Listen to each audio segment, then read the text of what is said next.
Picture a business that never has to find a customer because every customer is already wired to it by law and cannot leave. A business with no competitor because building a second one is both illegal and insane. A business whose profit is not fought for in the open market, but guaranteed in advance by a government regulator, written directly into the price of the product. That business is real. You are connected to one right now. It is the company that owns the pipes bringing water into your home, and its economics are stranger and safer than almost anything else you will ever own. To see just how strange, hold it up against an ordinary business, the kind most people picture when they think about making money, and watch how differently the two of them live. A normal business wakes up every morning afraid a competitor will undercut it, afraid customers will wander off, afraid the market will shift and leave its product unwanted. Every dollar of profit it earns, it has to win,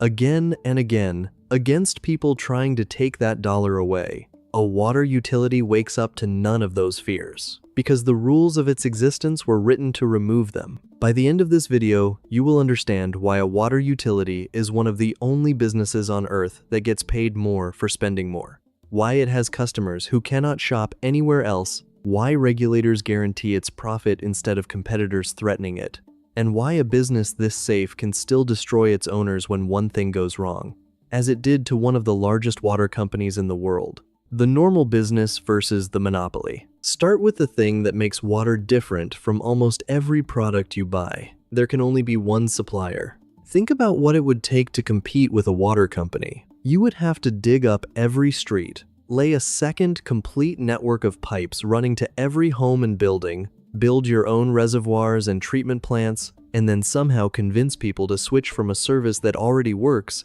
and comes out of a tap they never think about. No one does this. No one can. A duplicate network costs so absurdly much, and the benefit so small, that a second water utility competing on the same streets has almost never happened. Water is what economists call a natural monopoly. A market this shape has one efficient supplier. So here is the fork in the road.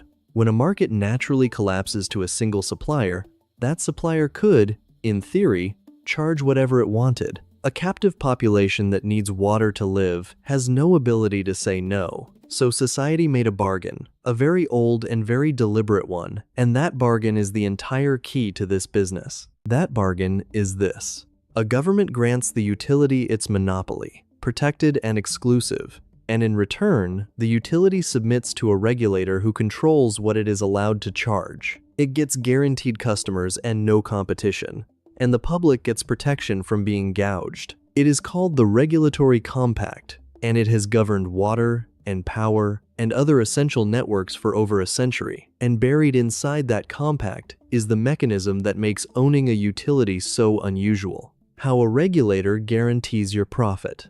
This is the part that sounds made up, and is completely real. When a regulator decides what a water utility may charge, it does not pluck a number from the air. It works from a formula, and at the heart of that formula sits a promise. A regulator adds up the value of everything the utility has invested in its system, its pipes, its plants, its pumps, its reservoirs, the whole physical body of the network. That total is called the rate base.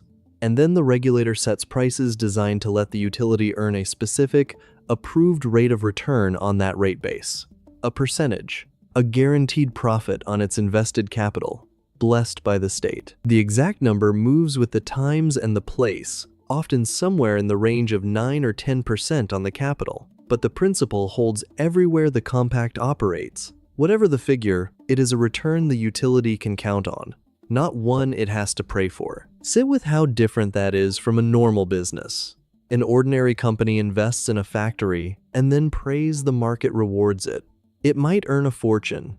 It might lose everything. Nobody guarantees the outcome. A water utility invests in a pipe, adds that pipe to its rate base, and the regulator adjusts prices so that pipe earns an approved return year after year, almost regardless of what happens in the wider economy. That profit is not hoped for. It is set, written into the rules before the first drop flows. Now follow that logic to its strange conclusion, because this is where the incentive turns upside down. If your profit is a percentage of the capital you have invested, then the way to earn more profit is to invest more capital, build more, upgrade more, expand the rate base, and the guaranteed return grows with it. In a normal business, spending is a risk to be controlled. In a regulated utility, spending on the network is the very engine of profit, because every approved dollar added to the system comes with a guaranteed return attached.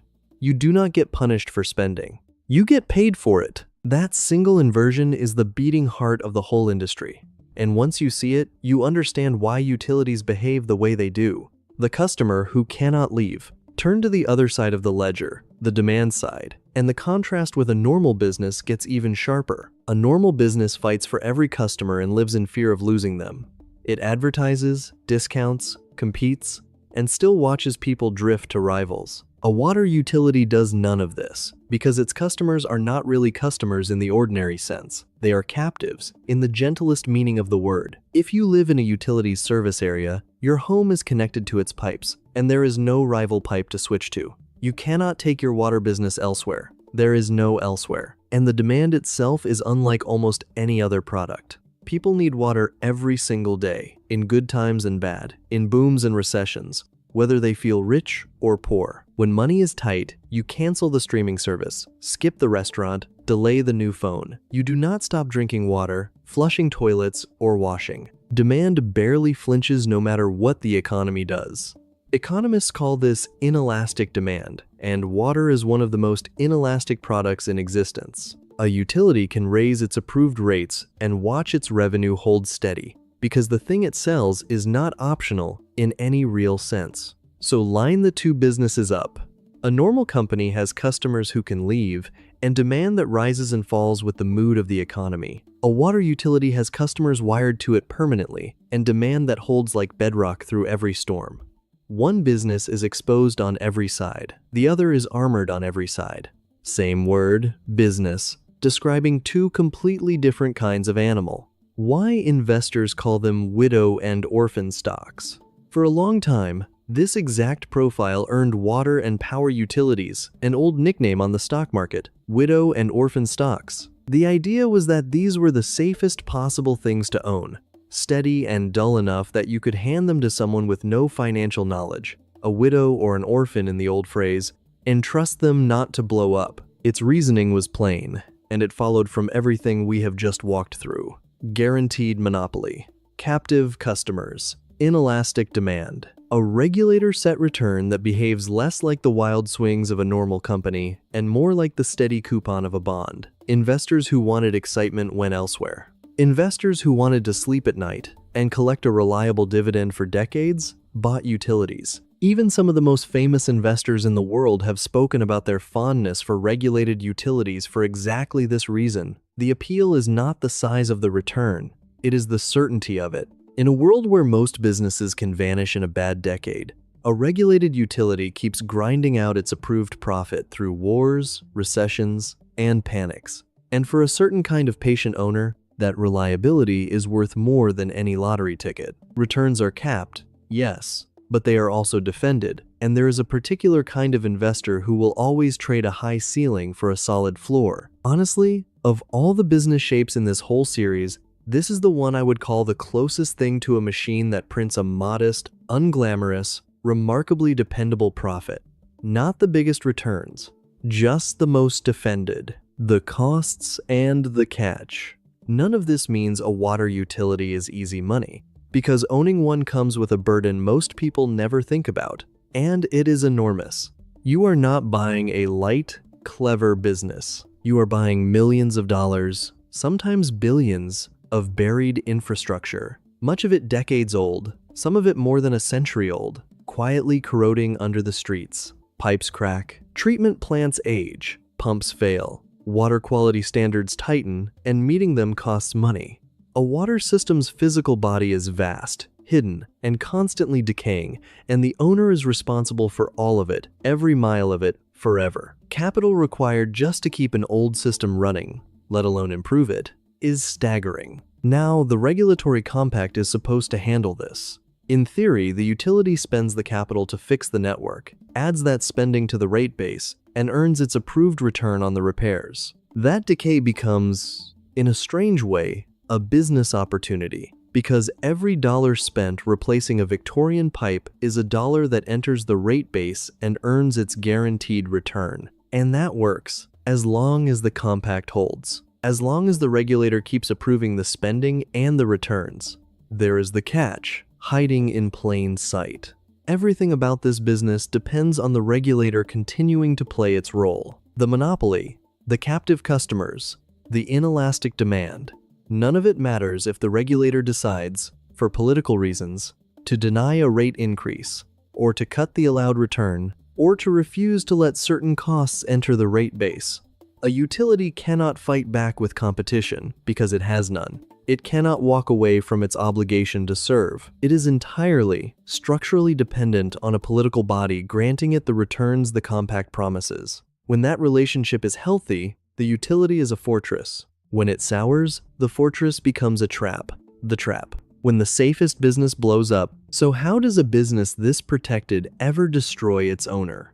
It is the most important lesson in the whole story, and one water company just taught it to the world. Consider Thames Water, the largest water company in Britain, serving millions of people around London. On paper, it had everything we have described. A protected monopoly, millions of captive customers, inelastic demand for the most essential product there is. It should have been unsinkable. Instead, it has spent recent years staggering under a mountain of debt, tens of billions of pounds of it, so heavy that the company has flirted with collapse and been dragged through emergency rescue talks, all while facing public fury over sewage in rivers and the state of its aging network. Read that again. The safest kind of business in the entire economy, a protected monopoly on water itself, was pushed to the brink of failure, not by a competitor, not by customers fleeing, by its own balance sheet. How does the safest kind of business on earth end up on the edge of failure? Not from competition, which it never faced, not from customers leaving, which they never could. It happened because, over years, owners loaded the company with enormous debt, pulling money out while the buried network kept aging and the bills to fix it kept growing. A business built to be a slow, steady, bond-like machine was pushed to behave like a leveraged bet. And when the interest costs climbed and the regulator resisted the scale of rate hikes needed to cover it all, the machine seized. That is the trap of the utility, and it is a subtle one. That very stability of the cash flow, so reliable, so bond-like, tempts owners to borrow heavily against it, because a steady income can support a lot of debt. But steady is not the same as unlimited. Pile on too much debt, neglect the aging body of the network for too long, or fall out with the regulator who controls your prices, and the safest business in the world can still be driven into the ground. A fortress like this does not fall to an outside army. It is undermined from within by the people who own it.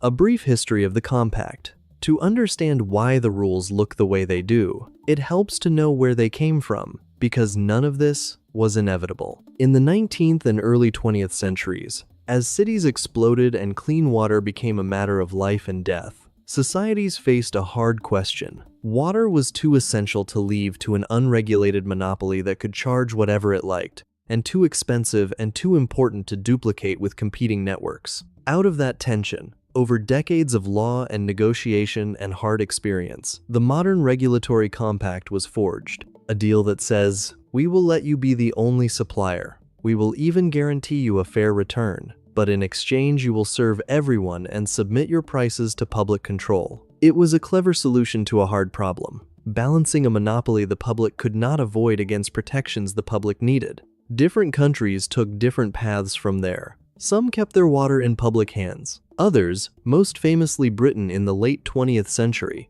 sold their water networks to private owners, betting that private capital and the profit motive would run them more efficiently. That privatization debate still burns today, with defenders pointing to investment and critics pointing to debt and dividends in cases like Thames Water. And the economics we have followed sit underneath both models. Whether the owner is a government or a private investor, the fundamental shape is the same.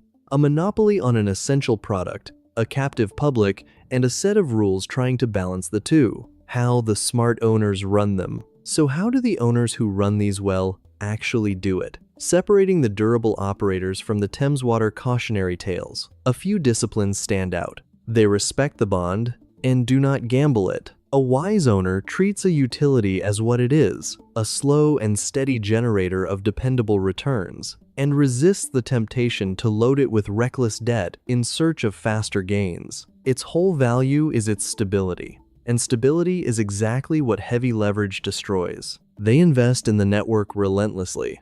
Because approved capital spending earns a guaranteed return, the smart operator keeps the buried body of the system healthy, replacing old pipes and upgrading plants steadily, which both serves the public and grows the rate base that pays them. Neglect is not just a public failure. It is a missed opportunity and a future disaster at once. They manage the regulator like the partner it is. In a business where a political body sets your profit, the relationship with that regulator is not a side issue. It is the core of the enterprise. Good operators are transparent, reasonable, and constructive with their regulators because the entire guaranteed return model rests on that relationship, staying healthy for the long decades a water system lasts. And they never forget who they serve. A utility that loses public trust through sewage in rivers or filthy water or naked profiteering invites the political backlash that can shred the compact. Serving the public well is not charity here. It is the thing that keeps the guaranteed return machine legally and politically alive. The verdict. So, can you make money owning a water utility? Yes, and it can be one of the most dependable, recession-proof, quietly enduring assets in the entire economy. But only if you understand that its strength and its weakness come from the same place. Picture the good version. You own a well-run utility with a healthy regulator relationship, a network you invest in steadily, and a rate base that grows as you improve the system. Year after year, the water bills roll in from customers who cannot leave, for a product they cannot do without, and the regulator lets you earn your approved return on every improvement you make. It will never make you rich overnight. It does not need to. It compounds a modest, defended, bond-like return through booms and recessions alike, decade after decade, while flashier businesses rise and fall around it. A slow, boring, nearly unkillable machine. Now, the bad version. You treated that stability as an invitation to gamble. You piled debt onto the steady cash flow, pulled money out, let the buried network decay, and fell out with the regulator over the rate hikes you needed. Interest costs climbed, the repair bills came due all at once, and the safest business in the world buckled under the weight you put on it, the way Thames Water did, in full public view. That monopoly could not save you, because the threat was never outside. It was in your own balance sheet. Same pipes, same captive customers, same guaranteed compact. What separates a bulletproof asset from a public collapse is entirely in how the owner treats the quiet, patient machine they were handed. Close. Next time you turn on a tap and clean water appears, think for a second about the business behind it. It is one of the oldest and strangest business shapes humans ever built, a monopoly we chose to allow, because the alternative was worse. A company we forbid from competing and then guarantee a profit, because we decided that was safer than letting it run wild or letting it die. It is the closest thing in the economy to a business without fear. No competitor coming for it, no customer able to leave, no market mood that can starve it. It's profit written into law instead of won in a fight. And yet, even this, the most protected animal in the whole financial jungle, can be brought down, not by any predator, but by the recklessness of the people who own it. Water is the one product no one can live without, sold by companies no one can escape, at prices a government must bless. Own one wisely, and you hold a quiet fortune that outlasts empires. Own one greedily, and you prove that even a business built to be unbreakable can be broken from the inside, one borrowed pound at a time.